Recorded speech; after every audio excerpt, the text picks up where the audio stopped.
About a year ago, I was introduced to True Niagen, a supplement specifically designed to boost a key cellular resource called NAD. That's short for nicotinamide adenine dinucleotide.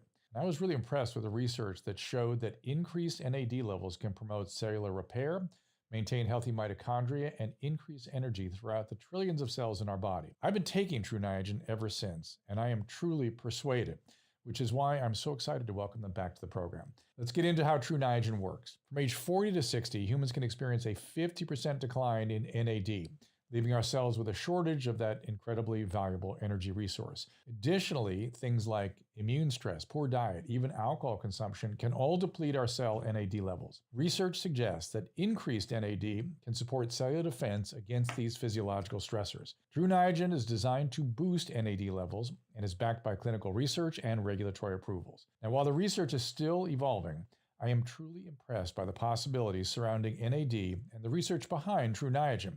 And I suggest you check out their information for yourself. To learn more about the research, science, and to order your supply of True Niagen supplement, visit drdrew.com/True Niagen and use the code DREW at checkout for a special discount on orders of 3 bottles or more. So that's my website, drdrew.com/TRUNIAGEN, and use the code DREW today.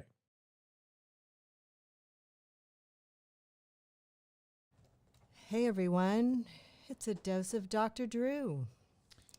And here we are. We'll do a little COVID update for you guys. As you know, we had some more information out of the University of Washington yesterday evening. Your cord's in front of your shoulder. Sorry, I made him put on a jacket. In a minute, we'll be speaking to Hal Elrod. He hopefully can help put things in perspective for us and also give us some inspiration for these extraordinary times. Hal's been through not one, but 2 death experiences or near-death experiences, and he's got some interesting ideas on what we should be doing to make sense of our present moment. So let me just quickly review what I'm trying to make sense of something myself, which is the COVID data out of University of Washington. I gave you a little primer yesterday, and I've been looking at it ever since. And it only is updated until May 23rd, and here we are on May 27th. So they're having trouble bringing it to the present. California is sort of stubbornly plateaued, I would say. And when I look at the data from the COVID-19, the COVID tracking project, it looks like there's a little spike in death rate in California. Now, I've seen this incongruity between the COVID tracking and the University of Washington before, and I always get very confused by it. Generally, the data looks good. Generally, there's at least a plateau in California with the expectation of a significant downturn in these models, and we are nowhere near getting near our hospital utilization, in terms of overwhelming our hospital utilization. Looking at Georgia and Florida, which are states that we've been using as canaries in the coal mine, they are definitely in a downturn. They are definitely continuing in a downturn. And Texas, who I'm looking at right now, who's also been very open, they're in more of a prolonged downturn, a little slower downturn than, say, Georgia or Florida. But they generally are way down. They're expected to have only estimated about 1,000 infections today. And again, compare that to California, where, again, not that much bigger a state. We're estimated to have 11,000 infections, but measured 2,000.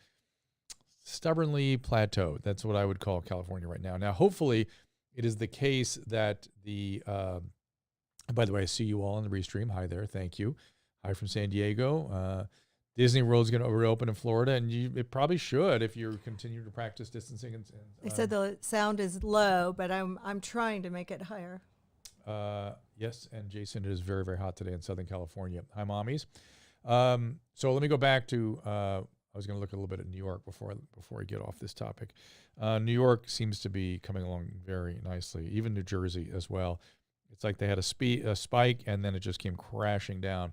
Now the question remains: how do they reopen, and what will happen as a result in those kinds of concentrated environments? We will have to see. But the daily death rate is way down from a peak of 968 now down to 94. And again, obviously 100 deaths is a lot of people. So please forgive the dispassionate way I'm talking about numbers. The other thing about these numbers that are really hard to figure out is the numbers in some states are so much larger than in others. It's hard to know quite what that means, both the numbers in the infections per day and in terms of the overall population. I mean, we have 35 million people in California. New York confirmed infections about 1,700 right now. And and I was listening to some podcasts by some experts talking about whether or not, we are really trying to reduce the fatality rate, or the death rate. Are we trying to reduce number of infections? Or are we just trying to suppress the curve and let this thing play out over a longer period of time? There seems to be also some sort of component of seasonality here. It just looks like it to me. So we'll see. I feel like we're in a little bit of a fog of war right now. In other words, we haven't picked a major yet. We haven't seen whether there's going to be any uptick in some of these states. We haven't seen whether the trend down is going to continue or accelerate. Though if you look at the overall data in the United States, it's generally expected to be downward. So with that as our framework, let me bring in Hal Elrod. Hal has 2 books. It is The Miracle Morning. He's one of the folks I'm sure we'll hear about how mornings can be very important in the rest of your day and the rest of your life. The new book is The Miracle Equation. Again, he's been through 2 near-death experiences and I believe cancer too, right, Hal? If I remember right, didn't I read that about you? Uh-oh, I can't hear Hal. Hold on a second, Hal. All right. There you are. You're in. I'm in. Okay. Yeah. When I was 20 years old, I was hit head on by a drunk driver and found dead at the scene and dead for 6 minutes. Sure. And if that wasn't enough, 3 years ago, I was diagnosed with a really rare aggressive form of leukemia and given a 10 to 30% chance of surviving. So beautiful. I don't knock on wood that I'm done with these, near-death experiences. And as a result, was it a result of the first one or both that really brought your philosophy into focus? So the first one, I was 20 years old and I had this really positive response where I was being told I would never walk again. And I told the doctors, I said, look, if you're right and I'm in a wheelchair the rest of my life, I've decided I will be the happiest, most grateful person that you've ever seen in a wheelchair, because I'm in a wheelchair either way. And I thought, but that's only one possibility. The second one, which you doctors don't seem to be really considering though, but I really believe I will walk again. And I'm okay if I don't, but all my energy isn't going into the fear of not walking. It's going into the faith that I will take my first step at some point. And, I said, I visualize it every day. I pray about it. I meditate about it. And a week later, 3 weeks after I was found dead and broke 11 bones, the doctors came in with routine x-rays and they said, we don't know how to explain this, Hal, but your body is healing so fast that we're going to let you take your first step tomorrow in therapy. And wow. I went, I told you guys, I told you that I would do it. Possible. Hey, were you that kind of kid before the accident? Yeah, kind of. I was relatively positive, but it really turned for me when I started a career in sales a year and a half before my car accident. And I was selling Cutco cutlery. I'm guessing you're probably familiar. Susan, he sold cutlery. Susan? He sold cutlery. Maybe he trained Pan. Those of you listening to Loveline back in the day, there was a famous episode where a cutlery salesman my wife sent one in to hoodwink Adam Carolla, but didn't go well. Sorry. Oh, that's so funny. I was listening to the Periscope sound, so I'm back. Okay, good. Go ahead. Well, it's good you're here because I want him to talk to you once we get his story out, because he has something to tell people who don't claim not to be morning people. Yeah. We'll get into that for sure. But so I was in sales, and in my training, I learned this thing called the 5-minute rule. And simply it stated that when something goes wrong, of course, wrong is a relative, subjective perspective. But when something doesn't go according to plan and it upsets you, don't dwell on it. Literally, we were taught, set your timer for 5 minutes on your phone, and you get 5 minutes to fully feel it. Bitch, moan, complain, yell, whatever you got to do. But after the timer goes off, you just say 3 really powerful words. Can't change it. And it's an acknowledgement. Okay, I can't go back in time 5 minutes and change what already happened. So the only intelligent choice I have is, how am I going to respond in the most positive, proactive way? Mm-hmm. And so you fast forward a year and a half after I learned that and practiced it, that's when I was in the car accident. And I told my dad and I told the doctors, I said, look, I live by the 5-minute rule. And it's been more than 5 minutes since my car accident. It's been a couple of weeks.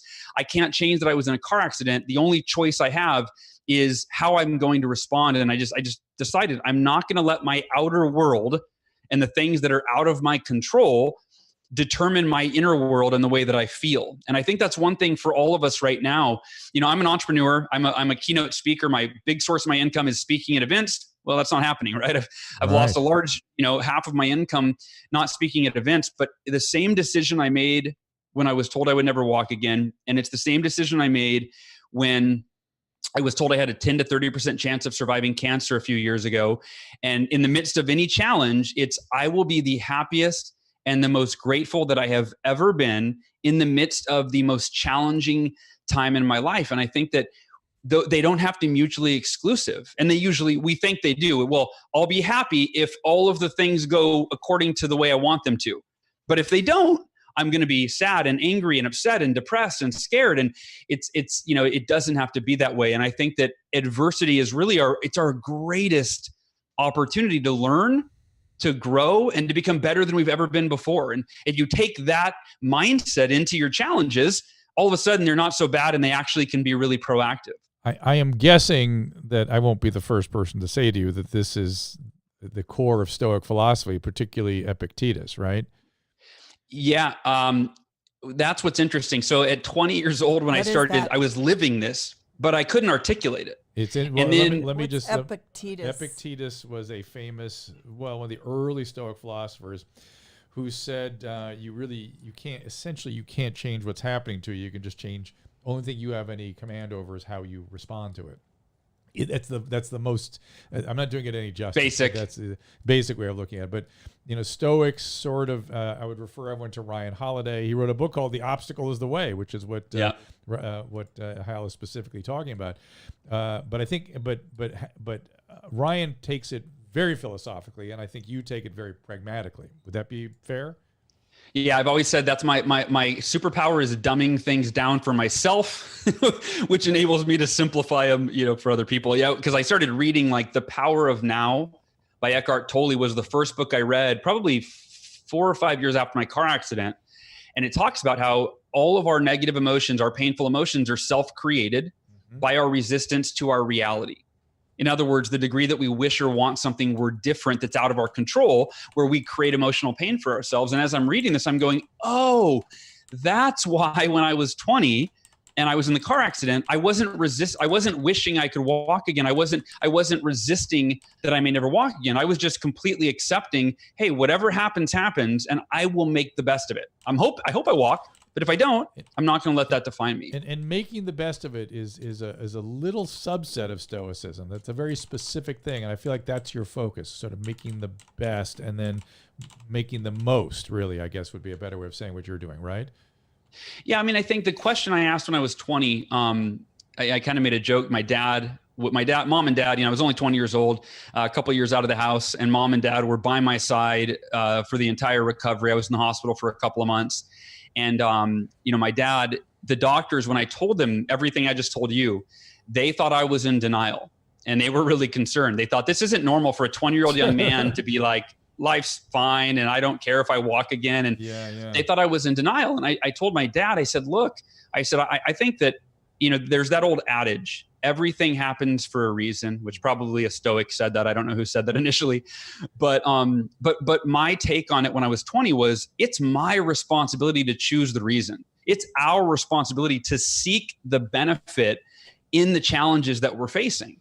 And, one benefit I think for all of us just universally is by overcoming it, we become stronger. We develop a higher degree of resilience that's going to serve us in every other challenge that we face. And then the other one is, we are able to help other people overcome their challenges. It's funny, last night, my first book's called Taking Life Head On from 15 years ago. It's about the car accident.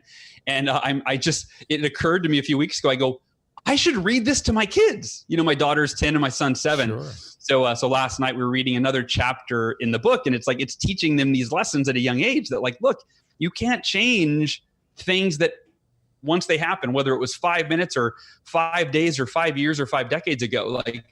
The only choice we have is accept it, be at peace with it, and then look for, okay, how can I use this experience to grow or to serve other people? Well, to serve other people is an interesting layer, and I'm guessing the books are an attempt to do that, yes? Yeah, I don't know why. I don't know where it came from. But when I was in the hospital, I told my dad, I said, Dad, I always wanted to be a motivational speaker, but I never had anything to talk about. Like, I had a really good life. Wow. And I never would have wished that this was the thing, but I'm going to use this. And right when I got out of the hospital, like within a few months, I spoke at my high school. My first time I ever give a speech on this. And I'm speaking at the high school. And I just had this weird, or I don't know if it's weird, but this sense of responsibility. Like, I owe it to the world to overcome this challenge so that I can figure out how to help them do the same. And when I had cancer, it was the same mindset. And then when I had, in 2008, when the economy crashed, I kind of crashed with it. And that's where the Miracle Morning was born. The book I'm best known for was overcoming that and going, okay, if I overcome this, I can figure out how to do that so that I can help other people. And I think that, I don't know, I think for most people, when we dig into a sense of purpose beyond ourself that somehow helps other people, I think that we can find meaning in the challenges that we're facing. And it can really lead to deeper fulfillment if we use those challenges to help other people. Oh, for sure. So what happened in 2008 to you? Same thing that happened to everybody. In 2008, when the U.S. economy crashed, I crashed with it. And I was, I'm so optimistic that I do cross that line of between optimism and delusion. And as the economy's crashing, I'm like, I don't watch the news. I don't pay attention to the masses. I create my own economy. And the reality was my clients who paid me to coach them, they were affected by the economy and they couldn't pay me anymore. Oof. And so I lost over half of my clients and half of my income. And it was kind of a 6-month downward spiral where I couldn't pay my mortgage. My house was foreclosed on. My body fat percentage tripled. I canceled the gym membership. I canceled everything. And I went into the first time in my life where I got really depressed. I was really scared because nothing I was doing was working. It was just debt was accumulating, income was dropping. And essentially a series of events led me to a realization. It was actually a Jim Rohn quote. Jim Rohn said, "Your level of success will seldom exceed your level of personal development." And when I heard that, I went, well, wait a minute. I'm not dedicating time every day to my personal development. So I'm not becoming the person that I need to be that can, create the success that I want. And the epiphany was, okay, I'm going to go create the most extraordinary, effective personal development ritual in the history of humanity. Like I'm tired of struggling. I want to get out of this. And I went on Google and I just searched, what are the best personal development practices of the world's most successful people in all industries, all walks of life? And I kept coming across morning rituals and morning routines, but I was not a morning person. So I'm like, nope, I wouldn't even read them. I just next. And I ended up with a list of 6 practices, 6 of the most timeless, proven practices. None are new. In fact, it's meditation, affirmations, visualization, exercise, reading, and journaling, right? I mean, and if you study the world's most successful people, you're hard pressed to find someone that doesn't swear by at least one of those, right? That doesn't attribute their success, their clarity, their whatever it is to one of those practices. They attribute it to the books they read or to their meditation practice or something along those lines. I've noticed specifically book reading that I saw a couple of interviews recently with people at sort of the Elon Musk level, and they were saying, if you're not reading, that's your biggest focus right there. If you're not reading, you're in trouble. Yeah. So, and any one of those is a game changer. Reading is probably at the forefront because that's the way you can shorten your learning curve and, get the knowledge you need to improve your life. And so the epiphany was this. I'm looking at these list of 6 practices. Tell me the 6 again. I got 4. Journaling, meditation, reading, visualization. I can hold this up on the screen. I wrote this card for a virtual keynote that I did the other day. So the acronym is SAVERS. It makes it easy to remember. So here you go. Silence, affirmations, visualization, exercise, reading, and scribing. So meditation became silence because you needed the S, and journaling became scribing. The epiphany was I was sitting there kind of struggling at looking at these 6 going, well, which of these is the best? And there's really none that stands out above the others. Or maybe your reading does, as you mentioned, but the epiphany, I went, wait a minute, what if I did all of these? What if I woke up tomorrow morning an hour earlier and I did the 6 most timeless proven practices that have been, people have done these for centuries, right? And that I got excited and I went to bed that night. Now keep in mind, this was at a time in my life when I was depressed. I was a mess. I was in debt. I went to bed that night excited. I woke up the next morning and an hour later, I was on fire. I went, if I start every day like this, it's only a matter of time before my outer world reflects my inner world. And to kind of tie a bow on the story, 2 months later, I had more than doubled my income, even though the economy was still declining. And I think that's so important right now because we're in the midst of the next recession, right? The economy declined, but I got better. Did you combine scribing and affirmations? No. So what I did, so affirmations, so a lot of these practices are kind of woo-woo, right? And affirmations, I think, have the baddest rap. They have a bad rap. They're taught in this really cheesy way where we're either taught to lie to ourselves and just tell yourself something until you believe it, or we're taught to use this flowery passive language that makes us feel good in the moment, but is counterproductive to results, right? Such as, we've all heard this, like, I'm a money magnet. Money flows to me effortlessly, right? Like, that's not how it works. So what I did is I really dug into affirmations and I studied, okay, how can I create affirmations that are practical, that are rooted in truth, and that are results oriented? And so there are 3 simple steps. Number 1, affirm what's the ideal outcome that you're committed to. So don't say, I am this or I want this. You say, I am committed to this specific outcome. Number 2, why is it deeply meaningful to you, right? Well, what's the reason that you're willing to do whatever it takes to make that outcome a reality? And the third part of an affirmation for me is, what specific actions will you take and when? And so that's a formula. And I use that for my business, for my income, for my health, for my marriage, as a parent. Every key area of my life, I follow those 3 steps. And now you're not affirming something that's just woo-woo or goofy or makes you feel good in the moment. You're actually programming your subconscious mind with the beliefs and the level of commitment that you need, and you're directing your conscious behavior so that day, once you read the affirmations, you know exactly what you need to do and what you're committed to do to generate that outcome. I've spoken to happiness psychologists, and sometimes when they're asked, what's the one thing you could do? If there's one thing you tell people to do to improve their happiness, they'll usually say, make your bed. Huh. Is that part of your deal? I've heard that. No, I actually I'm sure there's value to that, but my philosophy is, my wife's big on making the bed. I go, sweetie, we're just going to mess it up later. Who cares? So no, I don't subscribe to that, but I don't disagree. I'm sure it works for a lot of people. So how are you going to make Susan a non-morning person? Susan, are you listening now? Can't hear you. I'm a morning person. How do you make her a morning person? I wake up at 7:30. Well, all right, Susan, I eat lunch at 7:30. I'm kidding. I'm totally kidding. No, so there's a chapter in the Miracle Morning book called the 5-Step Snooze Proof Wake Up Strategy. And I'll give you a couple of these keys. And that was the thing. I was not a morning person. So I had to Google how to beat the snooze button, how to become a morning person, right? And I kind of formulated the best of the best strategy. And I'll give you the 2 most important steps. Number 1, you have to move your alarm clock across the room. That's the first logistical step, because most of us keep it within arm's reach. Yeah, now it's. And I don't care who you are. Yeah. If I stay at a hotel and I fall asleep and my phone's on the nightstand, I'll snooze 7 times before I realize that I even hit the snooze button, right? But if the alarm clock is across the room, I keep mine right next to my bathroom sink.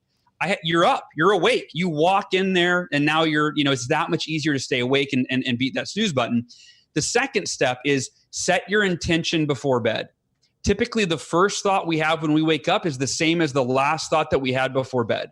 When you were a kid on Christmas Eve, it wasn't hard to wake up in the morning because you went to bed excited to wake up in the morning. If you've got to catch an early flight for vacation that you've been anticipating for weeks or months, it's not hard to wake up because you're excited before you go to bed.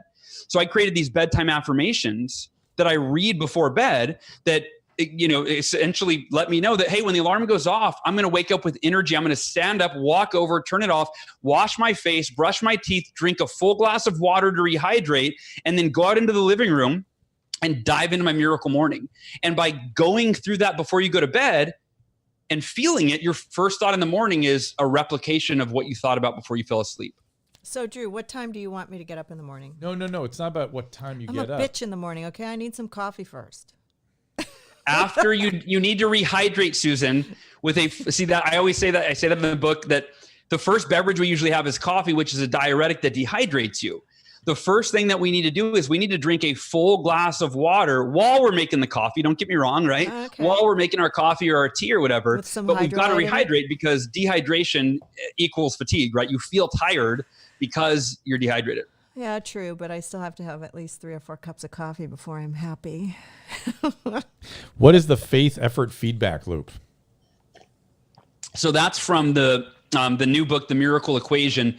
So the miracle equation, the 2 decisions that move your biggest goals from possible to probable to inevitable.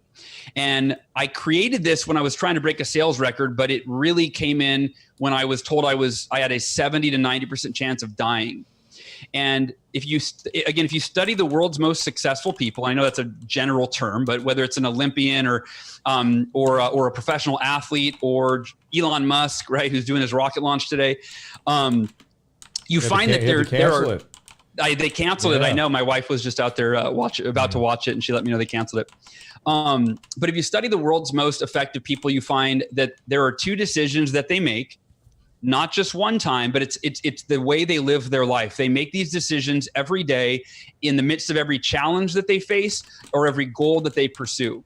The first decision is to maintain unwavering faith. Unwavering faith, right? That they can do something that they've never done before. Right. If they're going after a big goal or dream, like electric cars didn't exist, right. And non-NASA flights didn't exist. I'm using Elon as an example because he's top of mind. But the idea that most of us, if you think about what prevents you from setting, pursuing, or achieving your biggest goals and dreams, and you don't have the faith that you can do it. So once you can figure out how to maintain unwavering faith, that you can overcome or achieve anything in your life, that is the mindset, the bulletproof mindset that propels you to move forward and move forward and move forward, no matter what obstacles you encounter. The second decision, if you think about what can prevent you from reaching your goals, it's a lack of effort, right? It's why I lost motivation, I lost drive, I didn't know what to do, I didn't know where to start. So the second decision that top achievers make is they put forth extraordinary effort. And the word extraordinary is a little deceiving because it sounds like, oh yeah, I got to work 60 hours a week. It's really about consistency more than anything. If you get really clear on, okay, what's my ideal outcome? What's the biggest goal, the biggest dream that I can go after? You establish the faith that you can do it. We can dive into that if you want on affirmations, how they can play a big part of that. But you establish the faith you can do it. You maintain that faith every single day, and you just do at least one thing each day that moves you in the direction of that outcome. Well, your success is inevitable at that point. The only variable is timing. You might want to do it in a year and it takes you 2 or 3 or 4, right? But if you continue to maintain those 2 decisions, you really can't fail. It's only a matter of time. And that faith effort feedback loop is that when you establish the faith you can do something, that fuels your drive to put forth the effort. And when you put forth the effort, it then fuels the faith that you have, because now you feel like, I can do this. When I had this cancer, as I did everything in my power holistically, in addition to chemo, my cancer was one you really couldn't approach with just natural holistic methods. So I did the intensive chemo, but I did every holistic practice that was available to me. And in doing so, every time I was doing a coffee enema, for example, that fueled my faith. I'm like, I deserve to beat this cancer. I'm doing everything in my power. And that's the faith effort feedback loop, is that when you establish faith, it fuels your motivation to put forth the effort, and the effort fuels the faith, and round you go. It does. I've often felt that consistency was a big, important thing. But when I think about it, I wonder how people have the instinct to pick that thing upon which to be so consistent, and how to have the judgment to be able to pivot or change course, which is the more nuanced part of this, right? I mean, people sometimes will spin their wheels for long, long periods of time, staying consistent with something that's a loser. Yeah. Yeah. And that, so what I would share on that, and that is a nuance that, there's not a black and white answer to that. Right. Some people, they thought it looked like their idea was done. Yeah. But they maintained the faith. In fact, I'll give you an example. The Miracle Morning, when I wrote that book, initially I didn't have a big goal with it. I didn't have a platform. I wasn't a known author, right? I wrote it because I felt a sense of responsibility to share this morning ritual that had changed my life so significantly. And, but then I put out the book to my advanced reader team, and I got emails from people saying, oh my gosh, this changed my life. And wow. So then I go, okay, I got to think bigger. And I set a goal to change 1 million lives one morning at a time, which basically meant I want to sell 1 million copies of the book, right? And then go from there. And I just chose the arbitrary goal. But it's interesting that you chose a huge goal, like eating an elephant, but you chose manageable short-term goals. So here's what I did is I chose this arbitrary 1 year time period because that's what we normally do. So I just thought, all right, well, I don't even know where to start with this. I don't know how to do this. I'm just going to go for it. And I put it out there, and I established Unwavering Faith in writing, by the way. That's how you do that, because Unwavering Faith is a very elusive topic, right? Like, how do you maintain unwavering faith? That sounds very untangible. For me, it's simply a statement in writing. It's an affirmation. It says, I am committed to doing everything in my power to blank, and blank is whatever your ideal outcome is. So for me, it is, I'm committed to do everything in my power to sell 1 million copies of The Miracle Morning in the year 2013. That was the year it came out. No matter what, there is no other option.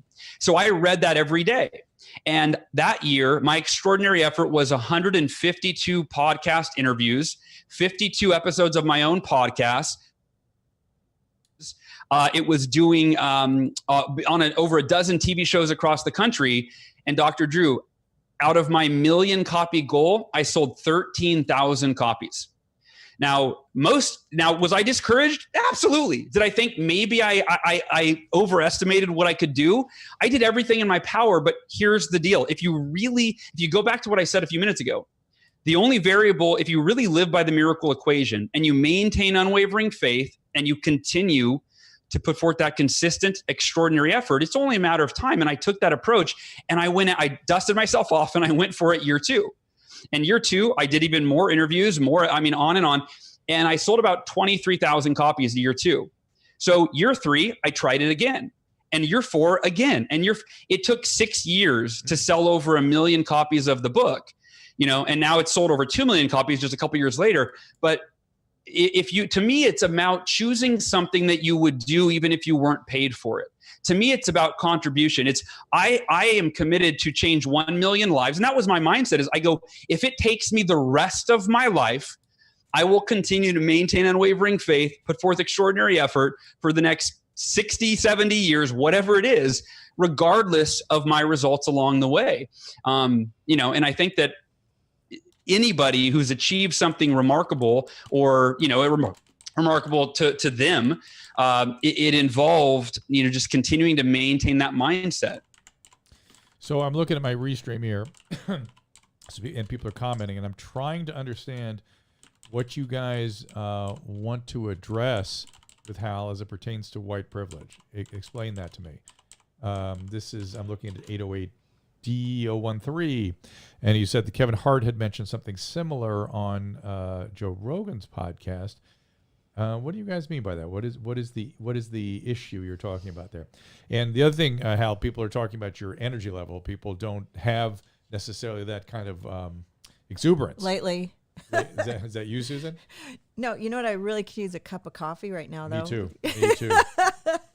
But I'm enjoying this because you do. To be clear, I've had no coffee today. Actually, I had green tea a few hours ago. That I can't say I haven't had anything. But for whatever reason, when I'm on stage or the camera's on, this is my natural way of being. And then when we get off, I'll crash. But there is something constitutional. It caught my eye because I was thinking people that really move other people, there is something kind of constitutional about them. Sometimes it is energy. Sometimes it is insight. Sometimes it is this thing we call now what is the word I'm looking for when you have when you can persuade people? Enthusiasm? No, you guys, come on, help me. Charisma. Some people which is to me the vaguest term in the world. But it does have sort of constitutional kinds of qualities about it. Do you have any advice for people to develop those sorts of things if they don't feel like they naturally have those constitutional features, other than just trying it? I think honestly that you do you. That's what I would say. There are a lot of people, there are a lot of podcasters or just people in all industries that there are those that are very soft spoken that move people with, like Eckhart Tolle is a great example, right? I wouldn't call Eckhart Tolle charismatic, right? But millions and millions and millions of people will watch his videos, right? Yeah. For me, this is just my natural. I just get excited. I always have. In fact, that's when I was in sales. I always say, like, I wasn't a good salesperson. I just was so enthusiastic that people didn't know what hit them, and they're like, "Okay, well, bye, sure, whatever." So, yeah, and that was another thing that came up on the thread. Is he selling something? Is that what this is selling? And that really isn't what you're doing. Well, you are selling a book, but that's not that's not what you're training people about. No, it's funny. I'm not selling anything. Book, but no, my best friend, one of my best friends, John Vroman, he'll say that to me. He said, Hal will tell me about this product, and I'll go, I didn't know you were, he'll go on this whole thing, and then I'll go, I didn't know you were selling that. And Hal will go, and I go, no, I'm not selling it. It's how I talk. I get really excited about it. Where is your book available right now? Amazon. Miracle Morning is self-published. So Amazon and Audible and Amazon platforms is the only place to get the Miracle Morning. Miracle Equations available everywhere that books are sold, including Amazon. People on the thread are giving up examples of people who are soft-spoken but move people. Talk to Anthony Hopkins sometime. He that's for me. I talked to him once on the phone, and I was inspired just speaking to him. It's some people can do that. You know what I mean? He called in your darkest hour. In one of my darkest hours. I've had many. Of them. Yes. So let's keep going. Your buddy Akshay, who referred you over, wrote a book called Fearvana about leaning into fear, and he has a lot of similar phenomena to what you're describing, doesn't he?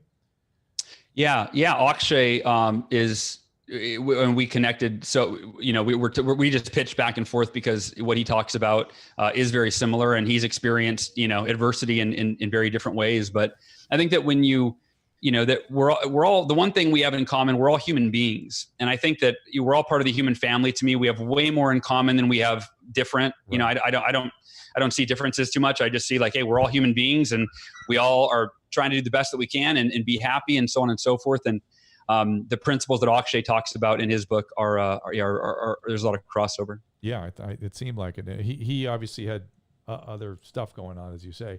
How about the role of other people, other than wanting to help and change other people? How do others figure into the miracle equation? Can you expand on the question? In other words, and I've had this conversation with Akshay too, which in my world, real transformation usually comes because of some sort of exchanging with other humans, particularly people that are maybe not like who you normally hang with. So you literally are sort of seeing yourself through a new pair of glasses. That those sorts of moments of change are really important for people when they let them in. Does that? I'm just wondering if that figures into your hypothesis.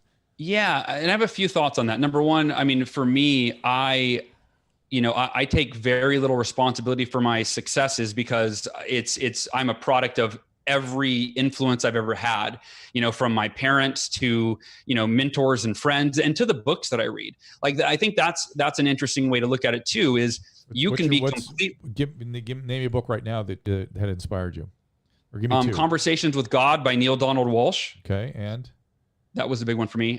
Think and Grow Rich by Napoleon Hill. That was the first book I read when I started the Miracle Morning. Actually, I take that back. That was the second book I read, or I'm not sure which was first and which was second.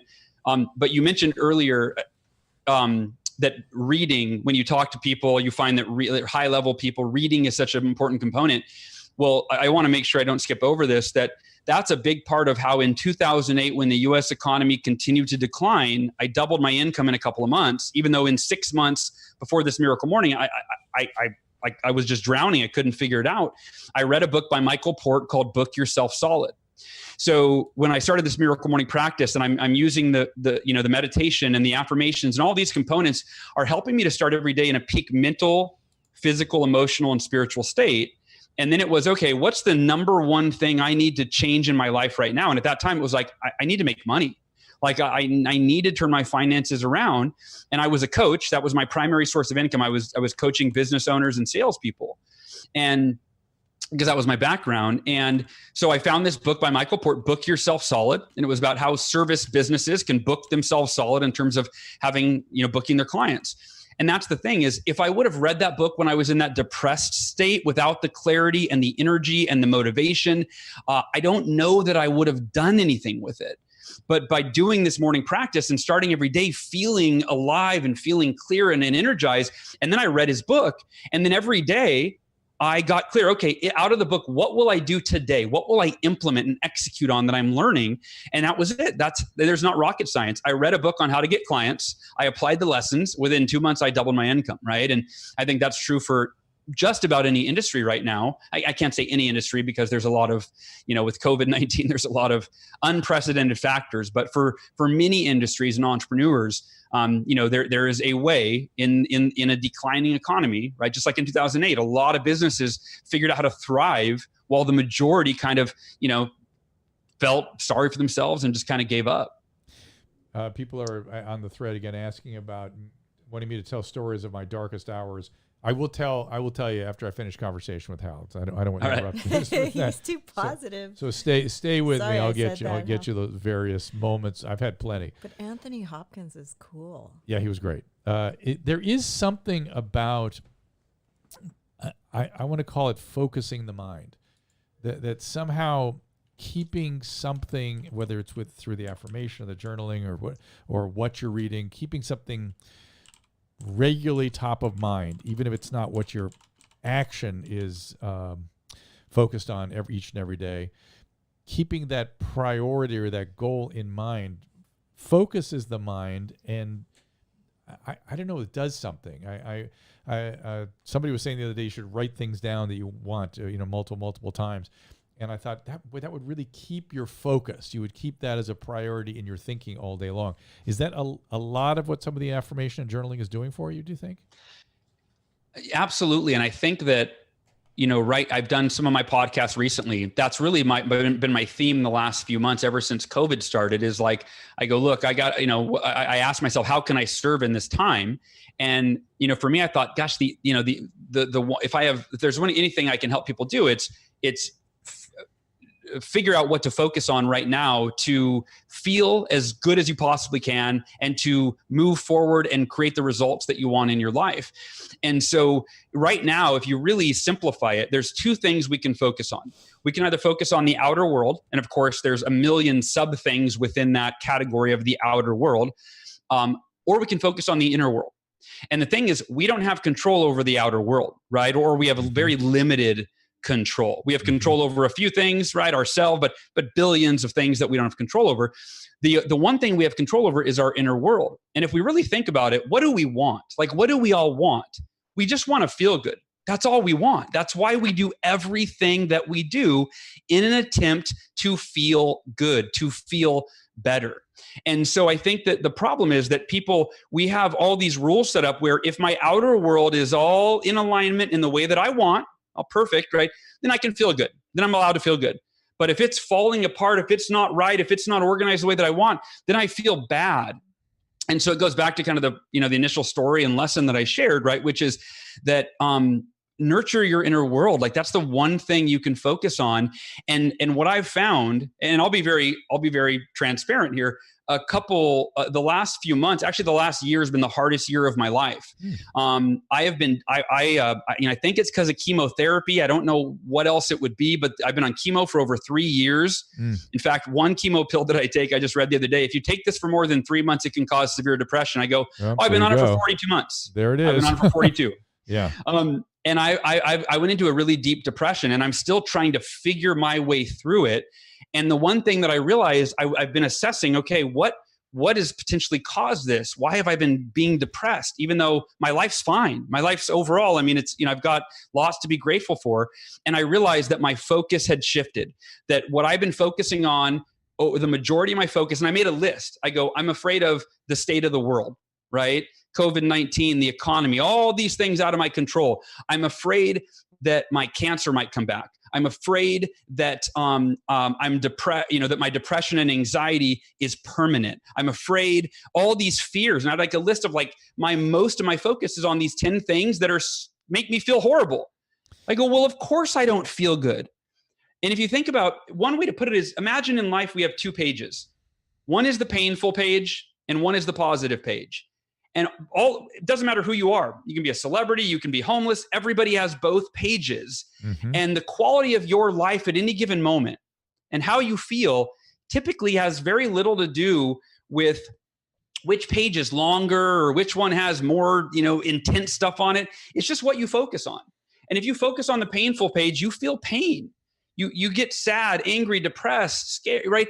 But if you focus on the positive page, doesn't mean that you don't acknowledge and realize that, yeah, there's valuable lessons here. But, for me, I would say spend 5% over here and 95% over here. And Dr. Drew, it was April 18th that I had this realization. And so I made a commitment. I wrote a new page. I literally wrote down the painful page. And then in my journal, I wrote down the positive page. And I wrote, I'm alive. I think that the only thing that we need to be the happiest the happiest we could ever be is life. Like, you already have it. If you're alive, you already have everything you need to be the happiest that you could ever be. It's just what we focus on within the context of our lives. And so it's been, I journal every day. And in the last 30, or what are we at now? 37 days. Every morning I journal how I feel. Every night I journal how I'm feeling. And it's like 33 out of 37 days, I've felt amazing. And it's exactly what you said. I've been extremely intentional about what I focus on. And I focus on things that inspire me, empower me, that are proactive in terms of what I want and what I need to do to move in the direction that I want to go, not the fact that I'm lost over half of my income and my keynotes have canceled and I don't, all of those things that are out of my control. So I think focus is crucial. And right now, more than ever, we have to be so intentional about focusing on things that serve us and not those things that hurt us. I could not agree with you more. However, you should be talking to your doctors about what they're doing to your biology, because you don't need that burden on top of everything else. You might not. Why have the biological albatross on top of that if they can change that? That's all I'm saying. Also, I want to get to people have been commenting in the thread here, and somebody, let's see, Pepperoni was saying that everyone's depressed, anxious lately, and that is true. And Hal is giving you some examples on what you can do to get through this and get out of that state. That's why I wanted to talk to Hal. There couldn't be anything more important right now than using the resources we have to make the most of the situation we're in. Also, Michelle Doucette, the COVID tracking project is screwing me up completely too. I found many of the inconsistencies like what you came upon there in terms of how many people have the illness versus how many beds they need. It's all over the place. So that's why I generally rely on the University of Washington data and then try to pepper in some of the tracking project numbers to see if I can understand it better. But right now they're conflicting. So sorry about that, Hal. I got to respond to some of the stuff here. No, I appreciate that. 1 second. I'm looking at some other stuff here. Spirituality. They're asking you, do you have a spiritual practice too? To me, the way that I look at the entire Miracle Morning is a spiritual practice for me, right? So I start with, the first S in Savers is silence. So I start with prayer and meditation. That's the first 20 minutes usually of my Miracle Morning practice. And even within my affirmations, spirituality is a category. And to me, spirituality, it's also the books I read. In fact, there was a time in my 20s where when I read Eckhart Tolle, I went down, all I read was books on spirituality and enlightenment, and my income dropped off significantly because I really worked on, transcending ego. And I go, why am I trying to make all this money and break all these sales records and beat other people and be the best? What is that? It's all meaningless, right? And then all of a sudden I couldn't pay my bills. I was like, okay, I got to figure out and by the way, I will say that's where, when I discovered a new purpose, instead of being the best and being successful, it was my two roommates that rented a room from me. They were struggling in their sales career. We all worked for the same company. And I realized that by me slacking off, the way I was living my life was giving them permission to do the same. And so that was the moment. I had this defining moment where I go, my purpose in life, I owe it to my friends. I owe it to them to fulfill my potential, not just for me, but because that will enable them, empower them, give them permission to do the same. And so that for me has kind of been the purpose in life for the last, 10 or 15 years is, okay, my purpose is to fulfill my potential in service of humanity, and so that I can help other people do the same. And I kind of got lost. I don't know what the question was, but hopefully that helped. Are you familiar with the term eudaimonia? I'm not. Aristotle had a philosophy and an explanation that real happiness came from essentially leading a certain kind of life, and that good life generally is a purposeful life of service. Yeah. And real happiness, while it may not be happy every moment, having a meaningful life is a certain kind of happiness that is much more sustaining than what we call hedonic happiness or euphoria, which is fun, but it doesn't sustain. Yeah. Well, I think when you do, I mean, just in a microcosm of that is if you do something nice for someone else and then you see them light up, how does that make you feel? It makes you feel incredible. Right. And, so yeah, I agree. I think that to me, if, I mean, this would be a huge rabbit hole that we probably don't want to go down, but in terms of our society, I just think, our economic engine is, I think it's broken. It leaves majority in poverty, so on and so forth. I would love to go back to that village mentality where we just, where we just served each other, right? Where I helped you with the resources and gifts that I have, and you help me, and we help our neighbors, and so on and so forth. And yeah, to me, that is the most fulfilling life. A happy family, right? Another microcosm for society. That's what a family does, right? A family that lives together, that loves each other, that supports each other, that helps each other be the best version, of themselves, right? That's a family you want to be a part of. And of course that, family can be inborn or it can be chosen. That can be your friends, your community. It could be your company, right? Your workplace, that type of culture. Yeah. And our families have been sort of forsaken for a long time in this country, and certainly not, the health of the family has certainly not been a focus. Yeah, absolutely. Yeah. Well, Hal, listen, thank you for stopping by. The Miracle Equation, the present book, The Miracle Morning, get them both. Are they at Amazon? On Amazon, yeah, both of them on Amazon. Jason on Facebook said, "This guy is just easy to listen to. I know they so they positive. I love it." Yes, they that need is it. not thank you, Jason. normal Facebook post. I just want to let you guys know. They need what Hal's got right now. You did it. So let's sort of brought recap. love into Facebook. Let's recap a little bit. The 5-minute rule. Good thing to keep in mind if you're having a bad day, right? Yeah. Seek benefits in challenges and build resiliency. Yes. Yeah. And then the morning rituals, the savers. Essentially visualize, scribe, meditation, affirmation, exercise, and reading, everybody. Read. And it doesn't matter what you read. It matters that you read.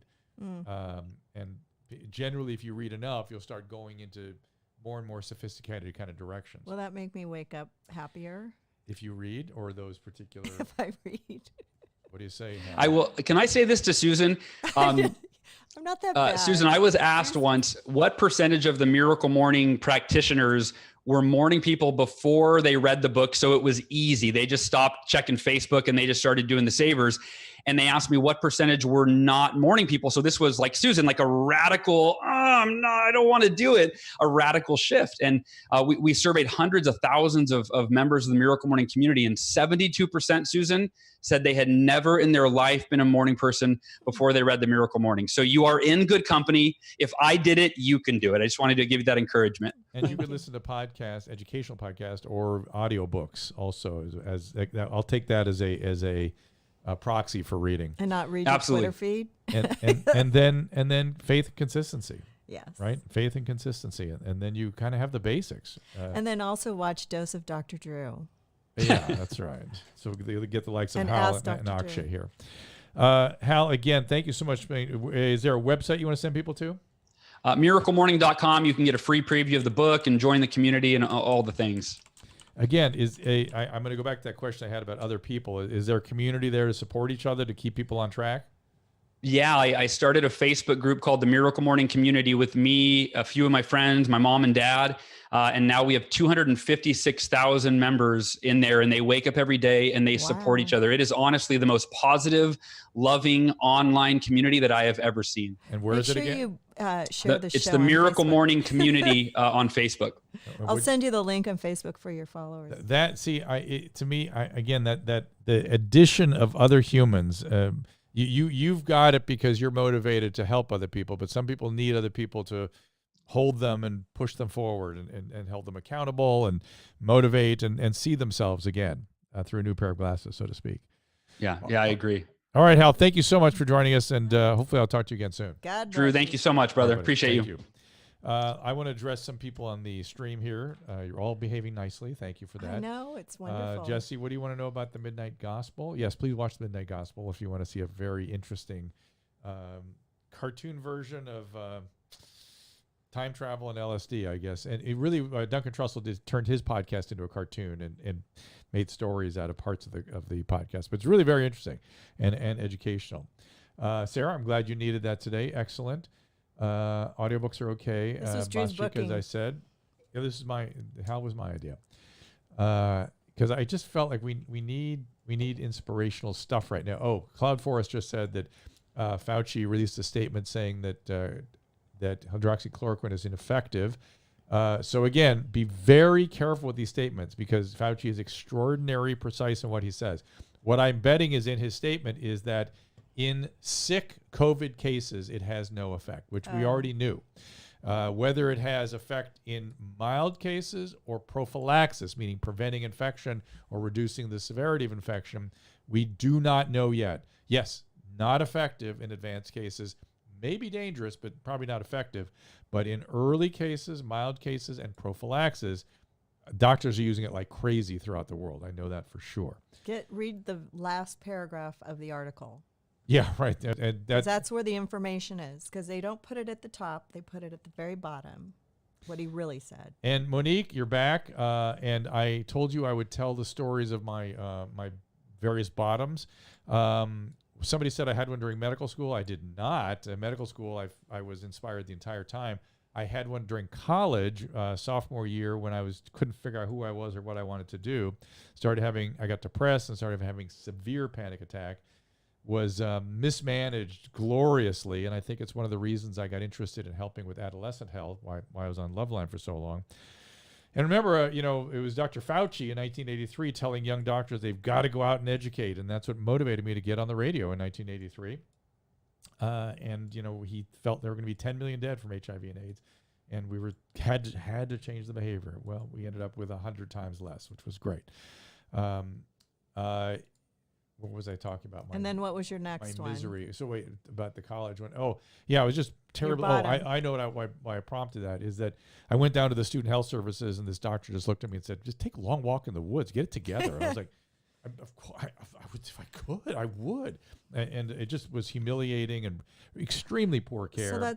So comparatively to what you went through recently, was that the same feeling? No, very different.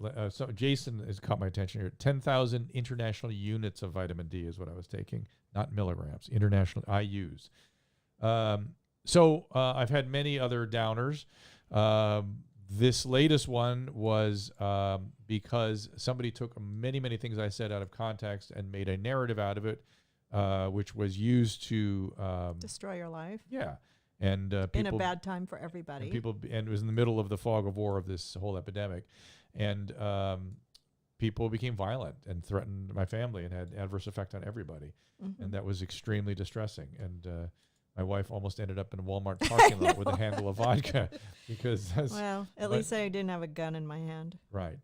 I'm not that type of person.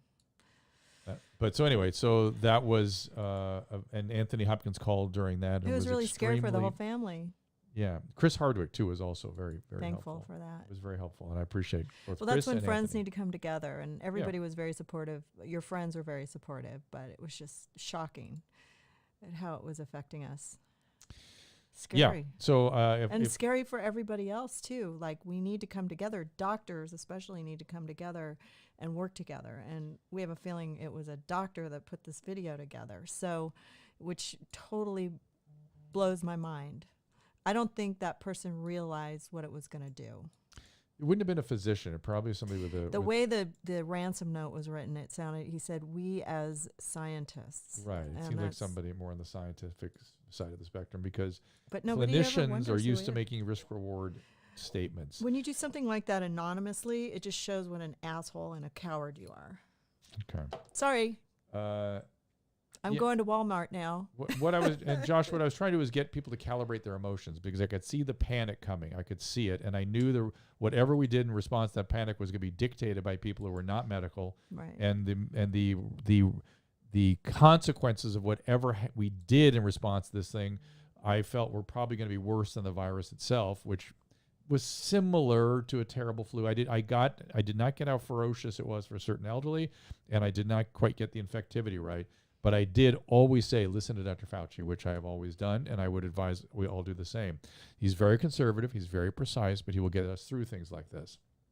So, yeah, the cancel culture is horrific, though. Yeah, it's horrific, and it's dangerous. We like we talked about on a stream last week. It's a mob, and it's not satisfied without blood, and it gets whipped into this bizarre frenzy, and it gets politicized. Yeah, medicine's not political. Have nothing to do with it.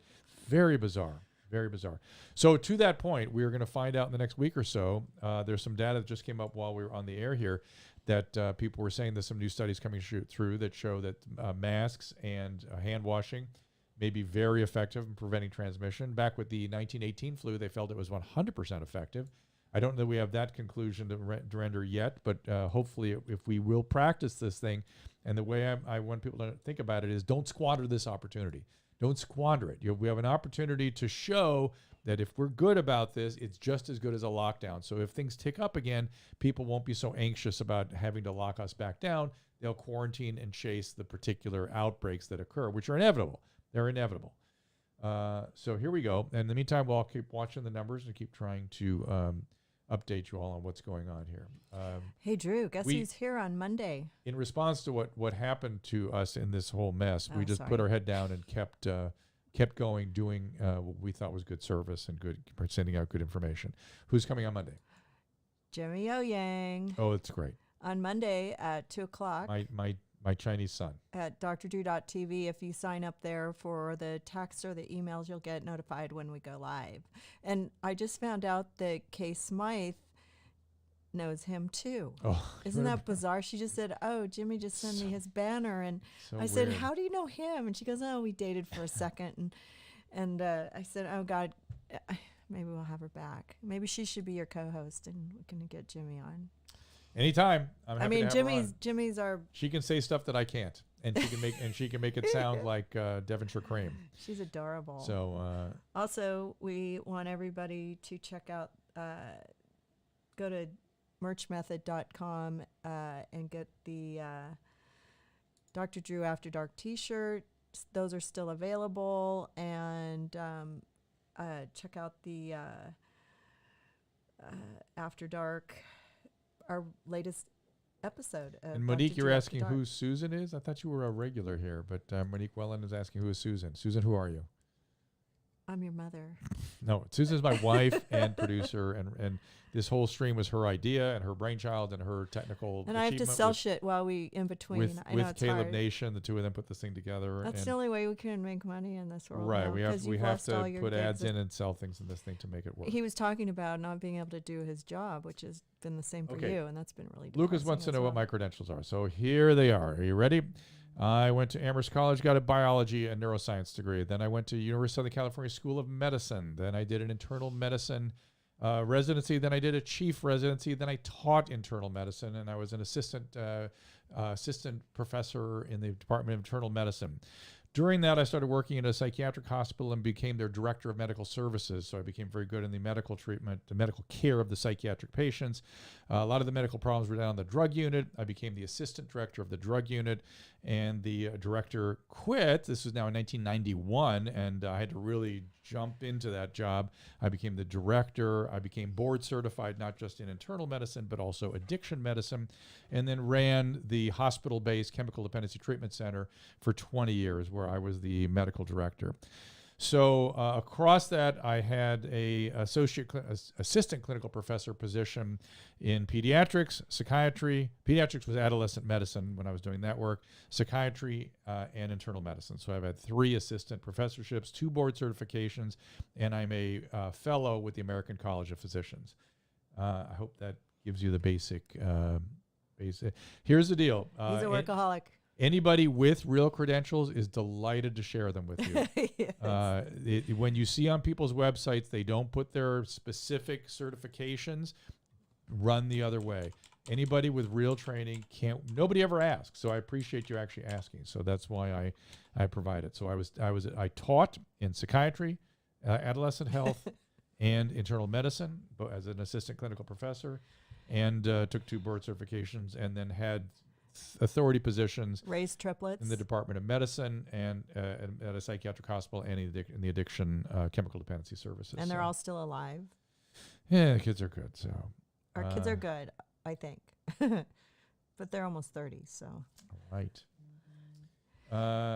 somebody called you slacker. It was Monica Ricci. I know, the Monica. one That's that funny. Thank you, Monica. And Monica, thanks again for participating yesterday. I sent you the email she sent me. Yeah, there were a couple of people on your list I'm interested in speaking to, and I will get them in here. It's very, very interesting. Thank you for that. In fact, I might want to talk to you. It seems like you've got an interesting story too, so we might use you as part of. Emily Barsh just sent me a text. Says nursing homes account for 42% of America's COVID-19 fatalities. That sounds about right. And here's 2/3, right? That's about 42%. No, it's just over 1/3. It's I am practicing medicine. I have an office in South Pasadena right now.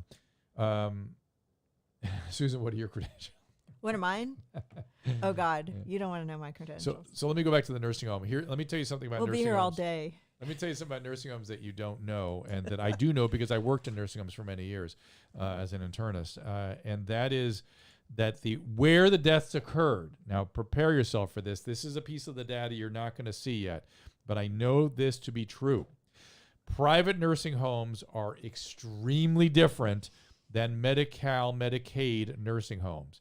If it is a Medi-Cal, Medicaid nursing home, the amount of resource given to that nursing home by the public health system is so limited that they can only hire non-licensed, low-paying people who are barely able to do the jobs, and they give them dozens of patients, and the nursing ratio is ridiculous. So that is where this is happening, where the nurse-to-patient ratio is out of hand, where the training of the personnel working with these elderly patients is problematic, and there's really no way to deal with infection control unless you had more licensed professionals in the group, and there's no way to do that the way Medicaid and Medi-Cal is set up. So that's going to be somebody's going to break that story one of these days. Elderly and what's that? We all knew COVID attacks the elderly. Yes, for sure. But they still, even knowing that they didn't have the resources to do the right infection control to prevent it from happening, even after it broke out. So, can we interview Elon Musk? Nothing would make me happier. He's busy putting a couple people into space. Yeah, Monique, if you can set that up for us, it'd be great. Is there anyone in tomorrow, Susan? I don't know. Am I doing this tomorrow? Nobody so far. I'm joining the great Jason Ellis in mere moments at about 4 o'clock. Yeah, I have to set up your Zoom for that, so we better go. So we'll do that in a second. And I want you to use the Zoom, see if it works. And I've got plenty of time tomorrow and Friday, so we'll probably do around middle of the day again tomorrow. I was thinking about going south tomorrow. Oh. I haven't seen you all day. I wanted to mention it because we're back on Monday too. So I would urge you against that. What? Because I want to do one of these tomorrow. So. We can do it tomorrow, but let's do it you're free most of tomorrow. Let's do it around noon. Perhaps. Okay. We'll Is see that what we can okay? do. Ish, that afternoon, or early afternoon. That's fine. Yeah, Jesse, it's going to take more than prayers, I'm afraid. No guess, though, so far. New footage of Fed Smoker. Oh, my gosh, Jesse, I'll have to look that out. Or Justin, rather. And then we want everybody to watch on Monday when we have Jimmy O. Yang. Mark Maron would also be a great guest. He's kind of a friend, and he lost somebody very dear to him recently, and I'm trying to leave him alone.